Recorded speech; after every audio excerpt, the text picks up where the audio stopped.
ఒక్క విషయం మనం గుర్తుపెట్టుకోవాలి. మనం ఏ మందిరం వెళ్ళినా, ఏ ఆశ్రమానికి వెళ్ళినా, ఏ పీఠానికి వెళ్ళినా, ఏ మఠానికి వెళ్ళినా ఒక్కటి గుర్తుపెట్టుకోవాలి. అక్కడికి వెళ్ళామా, కూర్చున్నామా, మాట్లాడామా, విన్నామా, వచ్చామా అనేటటువంటి విషయం మర్చిపోవాలి. ఆ దుందులో మనం ఉండదు. అక్కడ వెళ్ళిన తర్వాత నేను ఏం విన్నాను, నేను ఏం చేయాలి, నేను ఏం చేస్తే నేను తరిస్తాను, నా సనాతన ధర్మాన్ని ఎలా కాపాడాలి, నేను ఏం చేస్తే ఈ ధర్మం నిలబడుతుంది అనేటటువంటి ఆలోచన మనకు కావాలి. ఇలాంటి కార్యక్రమంకి వెళ్తాం, రోజో కార్యక్రమంకి వెళ్తాము, పోయి కూర్చుంటాము, ఏదో ప్రసాదం తింటాము, వెళ్ళిపోతాం. దీనివల్ల ఏమైనా ప్రయోజనం ఉందా? మీకు నష్టమే తప్ప లాభం అయితే ఏం లేదు. వచ్చారు, ప్రసాదము తిన్నారు, కాబట్టి మీ సమయం ఎంత పాలవుతుంది, మీరు పెట్రోల్ ఖర్చు అవుతుంది, ఏముందండి, ఏమొస్తుంది చెప్పండి. కానీ వచ్చిన తర్వాతనే నేను నేర్చుకొని పోతున్నాను అనే విషయాన్ని కావాలి. ఇక్కడికి వచ్చాను అంటే ఏ విషయాన్ని నేను నేర్చుకొని, ఇక్కడికి వెళ్ళి ఏం నేర్చుకొని వచ్చాను చెప్పాలి. మీరు పిల్లలకు, మీరు పెద్దవాళ్ళు వచ్చారనుకోండి, పిల్లలే చెప్పాలి. మీరు పిల్లలు వచ్చారంటే పెద్దవాళ్ళే చెప్పాలి. అమ్మా నేను ఇక్కడ వెళ్ళాను, అక్కడికి వెళ్ళిన తర్వాత సభ కార్యక్రమం పెట్టారు. భగవంతుని సిద్ధేశ్వర స్వామిని దర్శనం చేసుకున్నాను. దర్శనం చేసుకున్న తర్వాత ఇక్కడ సభ కార్యక్రమం పెట్టారు, ఈ విషయాలు చెప్పారు, ఈ విషయాలు ఒక్క విషయాన్ని నేను పాటిస్తున్నాను అనేటువంటి విషయాన్ని మనకు తెలియకుంటే ఇలాంటి కార్యక్రమాలు లక్ష్య వెళ్ళినా నిష్ప్రయోజనం, ఏం ప్రయోజనం లేదు. మనం వచ్చామంటే ఒక మంచి మనిషి, ఒక మంచి వాక్యాన్ని, ఒక మంచి పనిని, ఒక మంచి దృష్టిని తీసుకొని పోవాలి. ఇక్కడ ఇంకా తీసుకుపోయేది ఏం లేదు. ఈరోజు ప్రసాదం తింటాము, అదే అయిపోతుంది. కానీ ఇక్కడ మనము నేర్చుకునేటటువంటిది ఏదైతే సంస్కారం ఉందో అది చచ్చినంత వరకు ఉంటుంది, రేపు అయిపోతుందని కాదు. లేదు మనం ఇక్కడనే ఉంటాము, మాట్లాడతాము, ఇంటికాడ మాట్లాడి మేము ఈరోజు మాట్లాడతాం అనుకుంటే మన జన్మకు అర్థం లేదు, మన జీవించడం కూడా అర్థం లేదు. అందుకు తల్లి ఎక్కడైనా కానివ్వండి, ఏ ప్రదేశమైనా కానివ్వండి, ఎక్కడైనా ఆధ్యాత్మిక చింతన ఉంది అంటే మీ పనులన్నీ వదిలేసుకొని రావాలి. ఇది దొరకదు మనకు. ఒక్కటి చెప్తున్నాను వినండి, దేవుడి దగ్గరికి వెళితే పుణ్యం లభ్యమవుతుంది, కానీ గురువుల దగ్గరికి మనం వచ్చామనుకోండి జ్ఞానం లభ్యమవుతుంది. జ్ఞానం కావాలంటే గురువులే కావాలి, పుణ్యం కావాలి, దర్శనం చేసుకోండి. కానీ ఎందుకు దర్శనం చేసుకుంటున్నాము అనేటటువంటి విషయాన్ని తెలుసుకోవాలంటే గురువు కావాలి. అంటే గురువు చెప్పిన మాట వినలేదనుకోండి నిష్ప్రయోజనం, ఏ ప్రయోజనం లేదు. ఈరోజు కృష్ణుడు ఉన్నాడు అని నీవు తెలుసుకున్నావంటే గురువే కారణం, అవునా? వేదవ్యాసుడు లేకుంటే కృష్ణుడు ఎవడో మనకు తెలియకుండే, కృష్ణుడు ఎలా ఉంటాడో తెలియకుండే. రాముణ్ణి కొలుస్తున్నాము, హనుమంతుని కొలుస్తున్నాము, శివుని కొలుస్తున్నాము, వీళ్ళందరినీ మనం ఆరాధిస్తున్నామంటే కారణం ఏంటి తెలుసా? ఋషులు కారణం, ఋషులే కారణం. అందుకే ఋషులు చెప్పినటువంటి మాటను మనం వినాలి. ఏ సంస్కృత పదాలు అవసరం లేదు, ఏ ఆధ్యాత్మిక అవసరం లేదు. నేను ఏం చెయ్యాలి, ఏది చేస్తే మంచిది, ఏది చేస్తే చెడు అని తెలియదా? మనకు తెలియదా? తెలుసా లేదా? తెలియకుండానే పిల్లలు కానీ పిల్లల్ని పెద్దగా చేశారా? అన్నీ తెలుసు మనకు. ఇది తప్పు, ఇది చేయొద్దు, ఇది మంచిది కాదు అని ప్రతి ఒక్కరికి తెలుసు. తెలియనటువంటి వ్యక్తి ఎవ్వరు లేరు, అందరికీ తెలుసు. కానీ ఎవ్వరు ఆచరణ పెట్టరు, ఆచరించాలి. ఆచరిస్తేనే ప్రయోజనం. నీకు డాక్టరు, నాకు పెద్ద డాక్టర్ నాకు గుర్తున్నాడు అనుకున్నాం, నా చుట్టమే డాక్టర్, మా ఇంట్లో వ్యక్తి అనుకున్నాం. ఓ డాక్టర్, పెద్ద డాక్టర్, ఎండి ఉన్నాడు. డాక్టర్ పరిచయం ఉన్నాడు అని చెప్పేసి వదిలేస్తే నీకు రోగం తగ్గుతుందా? వాడు ఎంత పెద్ద డాక్టర్ అయినా కానివ్వండి, కానీ డాక్టర్ నాకు పరిచయం కదా, ఆయన నేను మాట్లాడాను, ఆయనతో సంపర్కం చేశాను, మాట్లాడి వదిలేస్తే రోగం తగ్గుతుందా? చెప్పాలి మీరు, తగ్గుతుందా రోగము? నీకు ఎంత మంచి డాక్టర్ ఉండని, ఎంత గొప్ప డాక్టర్ ఉండని, డాక్టర్ పరిచయం ఉన్నంత మాత్రాన ఏ ప్రయోజనం లేదు. ఎప్పుడు ప్రయోజనం ఉంటుందంటే నువ్వు డాక్టర్ దగ్గరికి వెళ్ళాలి, డాక్టర్ చెప్పినటువంటి ఏదైతే కృతులు ఉన్నాయో, క్రియలు ఉన్నాయో, నియమాలు ఉన్నాయో అవి నువ్వు ఆచరించాలి. ఏదైతే డాక్టర్ నీకు మెడిసిన్ ఇచ్చారో, మందులు ఏదైతే ఇచ్చారో ఆ మందులు వాడాలి. ఆ మందులు వాడాలి, ఆయన దగ్గర ఆశ్రయించాలి, ఆయన సలహా తీసుకోవాలి, ఆయన ఏమి చేయమంటే అది చెయ్యాలి. అప్పుడు మీకు ఉండేటటువంటి రోగం ఏదైతుందో ఆ రోగము నివారణ అవుతుంది. నా డాక్టర్ పరిచయమే, నా స్నేహితుడే, నా ఫ్రెండే, మా తాతనే, మా నాన్ననే అని కూర్చున్నాం అనుకోండి, ఏం ప్రయోజనం లేదు. అదే రీతిగా నువ్వు ఏ సంప్రదాయాలు పుట్టినా నిష్ప్రయోజనమే. నువ్వు ఏ సంప్రదాయం పెట్టండి, ఏ సంప్రదాయంలో పుట్టినా ఆ సంప్రదాయ ఆచార విచారాలు కనుక మనం చేయలేదనుకోండి, అన్ని నిష్ప్రయోజనం. దానివల్ల వచ్చేది ఏమీ లేదు. అందుకే ముఖ్యం పుట్టడం కాదు, మనం ఆచరించడం ముఖ్యం.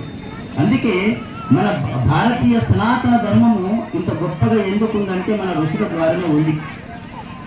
అందుకే మనం ఆచరించడం ప్రయత్నం చేయాలి. ఇంతమంది మనం ఇక్కడ వచ్చాం, మనము మన ధర్మం ఏమిటి, మనం ఎక్కడ పరిగెడుతున్నాం, మనం ఏం మన ఆలోచనలు ఏంటి, మన ఆలోచన విచారణ ఏముంది అనేటటువంటిది ప్రతి ఒక్కరికి హృదయంలో బీజం నాటాలి. మీ బీజాన్ని మీరు వేసుకోవాలి. మీ హృదయంలో ఒక బీజం వేసుకోవాలి. నేను ఎవరిని, నేనేం చేయాలి, ఏం చేస్తే ఈ ధర్మం నిలబడుతుంది. ప్రతి ఒక్కరి కర్తవ్యం ఉందండి, ప్రతి ఒక్కరి కర్తవ్యం ఉంది. కుటుంబంలో యజమాని ఒక్కడే ఉంటాడు, కర్తవ్యం ఉంటుంది. ఆ కృతులన్నీ మనం చేస్తాం. అందుకు మనము ఎక్కడ పోయినా నా సనాతన ధర్మం ఏమవుతుంది అనేటటువంటి ఆలోచన మనకు ఉండాలి. ఈ రోజున మనకు విద్యార్థులు పిల్లలకు చదువు చెప్పిస్తున్నాం. మనం లక్షల రూపాయలు పెట్టి విద్య నేర్పిస్తున్నాం, అవునా? ఎవరన్నా డబ్బు లేకుండా భూమిని అమ్మేనా సరే, డబ్బులు లేకుంటే ఉన్న గుంట భూమిని అమ్మేనా పిల్లలు ప్రయోజకం కావాలి అని ఆ డబ్బులు ఖర్చు పెట్టి మనం చదివిస్తున్నాం. వాడు డిగ్రీ చేస్తాడు, బీటెక్ చేస్తాడు, ఎంటెక్ చేస్తాడు, హైటెక్ చేస్తాడు, ఐటీ చేస్తాడు, అన్నీ చేస్తాడు. అమ్మాయి కావచ్చు, అబ్బాయి కావచ్చు. అవన్నీ చేసిన తర్వాత ఇంటికి వస్తారనేటటువంటి గ్యారంటీ లేదు. అక్కనే వాడు చూసుకొని వెళ్ళిపోతున్నాడు.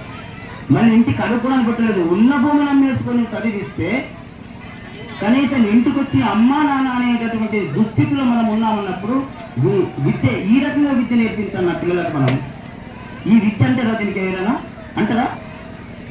మనము ఉన్న భూమిని, ఉన్న ఆస్తిని తాకట్లు పెట్టి విద్య నేర్పిస్తే వాడు విద్య నేర్చిన తర్వాత మా అమ్మా నాన్న అనేది గుర్తు లేకుండా, అమ్మాయి ఎవరన్నా దొరికిందో వాడిని తీసుకొని వెళ్ళిపోతుంది, అబ్బాయి ఎవరన్నా వాడిని తీసుకొని వెళ్ళిపోతారు అన్నప్పుడు మన ధర్మం ఎక్కడ అవుతుంది? మనకు విద్య ముఖ్యమా, సంస్కారం సంస్కృతి కూడా ముఖ్యమా? మనకు విద్య కావాలి, విద్యతో పాటు సంస్కృతి కావాలి. అది ఎక్కడి నుంచి లభ్యమవుతుందంటే తల్లి నుంచి, తండ్రి నుంచి, గురువు నుంచి, ముగ్గురు నుంచి లభ్యమవుతుంది. తల్లి నుంచి లభ్యమవుతుంది, తండ్రి నుంచి లభ్యమవుతుంది, గురువు నుంచి లభ్యమవుతుంది. ఈ మందిరము నుంచి ఏం లభ్యమవుతుంది మనకంటే పుణ్యం లభ్యమవుతుంది. నువ్వు యజ్ఞం చేశావు, నీకు పుణ్యం వస్తుంది. పూజలు చేశావు, నీకు పుణ్యం వస్తుంది. ఈ పుణ్య ఫలం ఎంతవరకు ఉంటుందంటే, నువ్వు ఏదైనా పుణ్యం పని చేసుకున్నావు అనుకో, నువ్వు బ్యాంకు బ్యాలెన్స్ ఉంది 1,00,000 రూపాయలు పెట్టావు అనుకోండి, నువ్వు ఖర్చు పెట్టిన కొద్దీ తరుగుతుంది. నువ్వు ఉద్యోగం చేస్తున్నావు అనుకోండి, నువ్వు తీసుకొని వస్తావు, అలా మళ్ళీ బ్యాంకు వచ్చేస్తున్నాము. నీ రోజు 50,000 తీసుకున్నావు, నీ సాలరీ వచ్చినప్పుడు బ్యాంకులో పడిపోతుంది. ఈ రకంగా మనం చేసేటటువంటి కృతులు సంపాదన వస్తుంది, ఆ డబ్బు వస్తుంది. ఆ డబ్బు మన సంస్కారం నేర్పించదు, ఆ పుణ్యం మన సంస్కారం నేర్పించదు. ఒక స్థాయిని పెంచుతుంది, ఉన్నతమైన స్థాయిని పెంచుతుంది. కానీ సంస్కారం కావాలంటే గురువులు కావాలి, తల్లి నుంచి రావాలి, తండ్రి నుంచి కావాలి. మన భారతీయ సనాతన ధర్మాన్ని మనం కాపాడాలి, రక్షించాలి. ఎవరి స్వార్థం వారికే ఉంది. నా కొడుకు పెద్దవాడిస్తాడు, నా కుటుంబం ఆడిస్తాడు. ఎక్కడ ఉంటుందండి కుటుంబం? పక్కవాడి ఇల్లు కాలిపోతుంటే నా ఇల్లు బాగుండాలని ఉంటుందా? ఆలోచన చేయలేకపోతే పక్క ఇల్లు కాలిపోతుంది, నా ఇల్లు చల్లగా ఉండాలని ఉంటుందా?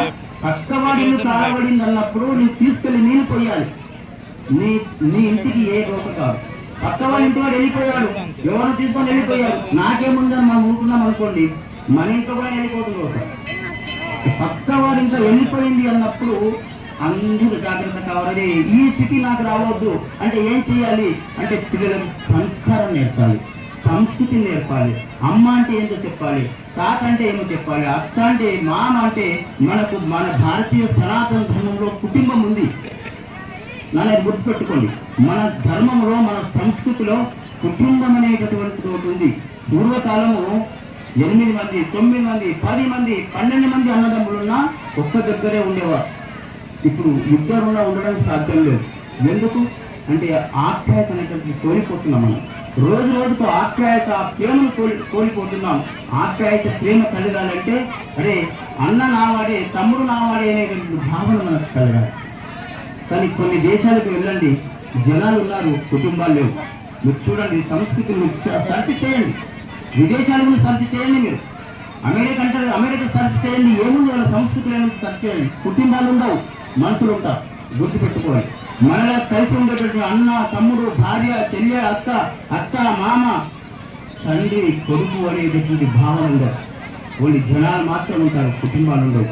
అలాంటి సంస్కృతి కాదు మనది భారతీయ సంస్కృతి.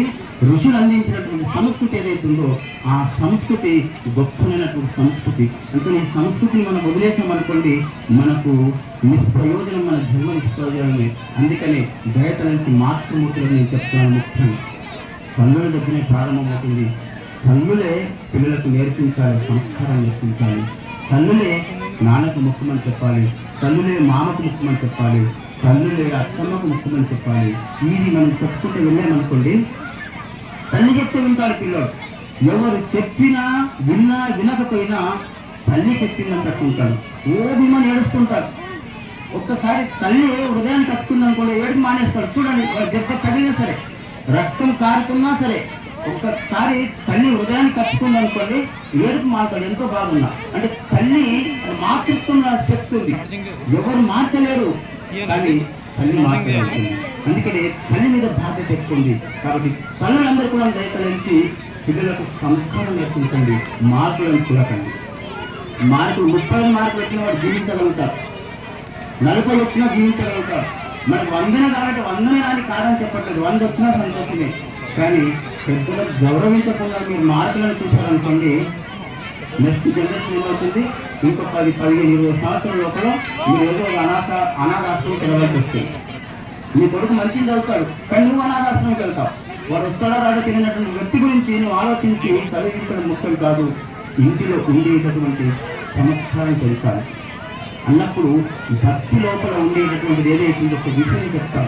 ఇది మనకు లౌకికంగా ఆలోచించేటటువంటి, ఆధ్యాత్మికంగా ఆలోచించేటటువంటి విషయాన్ని నేను చెప్తాను. మనం ఏదైతే పరమాత్మ దగ్గరకు వచ్చామో ఆయన వాచ మనుషేంద్రియ విద్యాత్మనవా ప్రకృతేశ్వరం కరోమి ఎత్త సకలం పరస్మి నారాయణకి సమర్పయాలి. మనం ఏదైతే చేస్తున్నామో కర్మన మనస వాచ, ఇది ఏదైతే చేస్తున్నామో ఇది క్రియాద్వైతం అంటారు. దీని ఏమంటారు? క్రియాద్వైతం. నువ్వు చేసేటటువంటి పని ఏదైతుందో ఆ పరమాత్మని అర్పించడం. కర్మ కానివ్వండి, మరి నువ్వు చేసే కృతులు కానివ్వండి, మాట్లాడే మాటలు కానివ్వండి, ఆలోచించే మనసు కానివ్వండి, ఇది ఏది వచ్చినా ఆ పరమాత్మనికి అర్పితం అన్నామంటే అది మన యొక్క జన్మ ధన్యం అవుతుంది. అలాంటి విషయంలో ఈరోజు ముఖ్యమైనటువంటిది ఏమిటి అంటే, ఈ రోజున శివశంభో అనేటటువంటి సినిమా ఒక పాటను ఇంతకుముందు మనము ఎంత అద్వైతం, ఎంత వేదాంతం ఉంది ఆ పాటలో, ఇదంతా ఎంత అద్వైతంగా ఉంది. అనేక రకాల సినిమాలు వస్తున్నాయి, పిల్లలు పాడైపోయేటటువంటి సినిమాలు మనము చూపిస్తున్నాం. చింతలో ఉండేటటువంటి సినిమాలు చూపించాలి మనం. శివశంభు అంటే శివ అంటే కళ్యాణం, శంభు అంటే ఇచ్చేటటువంటి వాడు, అంటే కళ్యాణాన్ని సుఖాన్ని ఇచ్చేటటువంటి వాడు అని శివునికి పేరుంది. అలాంటి పేరు మీద, శివుని పేరు మీద ఒక సినిమా తీశారు. ఇలాంటి వాళ్ళకు ఎంకరేజ్ మనం చేయాలి. ఇలాంటి ఆధ్యాత్మికమైనటువంటి సినిమాలు చేయడానికి మనము అందరికీ చెప్పాలి. ఇక్కడ వచ్చేటటువంటి అందరూ కూడా నాకు చాలా కార్యక్రమాలు ఉన్నాయి కాబట్టి మా రాచేసందరినీ ముందే పర్మిషన్ తీసుకున్నాం. నేను మాట్లాడి వెళ్ళిపోతున్నాయి, మా సభ కార్యక్రమం మీరు చూసుకోవాలని చెప్పేసి నా పరిస్థితి అది ఏం చేయాలి, మీరు ఏమైనా చేసుకోండి అంటున్నాను. అంటే ఎవరైనా కానివ్వండి, మనము మంచి సంస్కృతిని, మంచి మాటను ఒక్కటి నేర్చుకుంటే జీవితంలో మనకు ధన్యమవుతుంది. ఇలాంటి అత్యద్భుతమైనటువంటి ప్రదేశం ఇది, సిద్ధుల గుట్ట అంటారు. సిద్ధిలో ఉండేటటువంటి ప్రదేశం. ఇక్కడ దత్తిగిరి మహారాజు గారు దిగంబరా నుండి అనుష్ఠానం చేసినటువంటి ప్రదేశం. ఇక్కడ ఎంతోమంది మహానుభావులు ఇక్కడ తపస్సు చేసినటువంటి ప్రదేశానికి మనం వచ్చామంటే మనకి ఏమన్నా పాపాలు ఉన్నాయంటే పటాపంచలు అయిపోతాయి. అది పాపాలు పటాపంచలు అయిపోతేనే సరిపోదు, మనకు జ్ఞానం అనేటటువంటిది కావాలి. అందుకని ఈ యొక్క ఆధ్యాత్మిక సభ ఏర్పాటు చేయమని చెప్పడం జరిగింది. కమిటీ వాళ్ళు మీ గురించి ఇదంతా వ్యవస్థ చేశారు, మనం వచ్చి వినకుండా వెళ్ళామనుకుంటే దాన్ని నిష్ప్రయోజనం అవుతుంది. కాబట్టి మీరందరూ కూడా ఇక్కడ వచ్చినందుకు ఒక్క మంచిది గుణాన్ని తీసుకొని కొండి.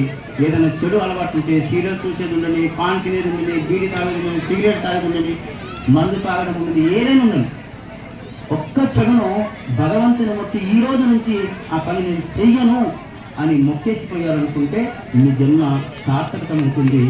అందుకనే మాతృమూర్తులకు కానీ వచ్చినటువంటి మహానుభావులకు అందరికీ కూడాను నేను ఇచ్చే సలహా ఒకటే, మంచిగా మారండి. మన సనాతన ధర్మం గురించి ఆలోచించి ముందుకు వెళ్ళాలని తెలియజేస్తూ వచ్చినటువంటి వారందరికీ కూడాను ఆ పరమశివుని యొక్క కృపా కటాక్షం మీ అందరితో ఉండాలని కలుస్తూ ఓం పూర్ణమద పూర్ణమిదం పూర్ణాత్ పూర్ణముదచ్యతే పూర్ణస్య పూర్ణమాదాయ పూర్ణమేవావశిష్యతే. శాంతి శాంతి శాంతి.